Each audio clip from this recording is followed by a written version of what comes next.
हरभरा हे रब्बी हंगामात घेतले जाणारे महत्त्वाचे पीक आहे. सोलापूर जिल्ह्यासह महाराष्ट्रात हरभऱ्याची लागवड केली जाते. हिवाळ्यात हरभरा या पिकावर कोणकोणते रोग पडतात? हरभरा पिकाचे रोगावर नियंत्रण ठेवण्यासाठी शेतकऱ्यांनी कसे व्यवस्थापन करावे? या संदर्भात अधिक माहिती प्रमुख शास्त्रज्ञ तथा सोलापूर कृषी विज्ञान केंद्राचे प्रमुख लालासाहेब तांबळे यांनी लोकॅलिटीशी बोलताना दिली आहे. नमस्कार. आपण पाहतोय की हरभऱ्याची लागवड ही जिल्ह्यामध्ये खूप मोठ्या प्रमाणावर झाली आहे. महाराष्ट्रामध्येही खूप मोठ्या प्रमाणावर हरभऱ्याची लागवड रब्बी हंगामात होते. आपण पाहतोय काही ठिकाणी 3 आठवड्याचं पीक आहे, काही ठिकाणी 4 आठवड्याचं पीक आहे. अशा अवस्थेमध्ये काही लहान लहान आळ्या त्या पिकावर आपल्याला झालेल्या दिसतात, कारण आता ढगाळ हवामान आपल्याकडे दिसतं आहे.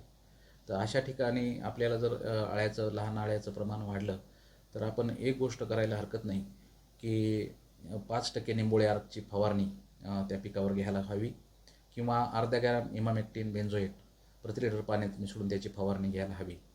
आणि कामगंध सापळे प्रति हेक्टरी 5 ते 12 इतक्या प्रमाणात, म्हणजे एकरी 5 लावले तर हेक्टरी 12 आपण हे सापळे कामगंध लावावेत. आणि त्याच्यामध्ये ल्यूर्स हे 15 दिवसांनी बदलायला हवं.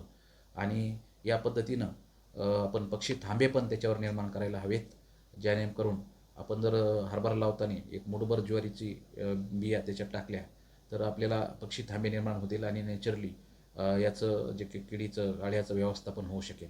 हरभऱ्यामध्ये एकात्मिक पद्धतीनं कीड व्यवस्थापन जर आपण केलं तर हरभऱ्यामध्ये घाटी अळीचा सुद्धा आपण बंदोबस्त करू शकतो आणि आपलं उत्पादन चांगलं आणू शकतो. धन्यवाद.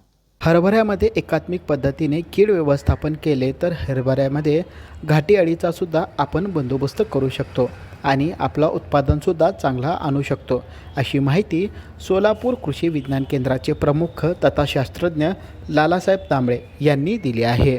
Irfan Patel, news 18 local, Solapur.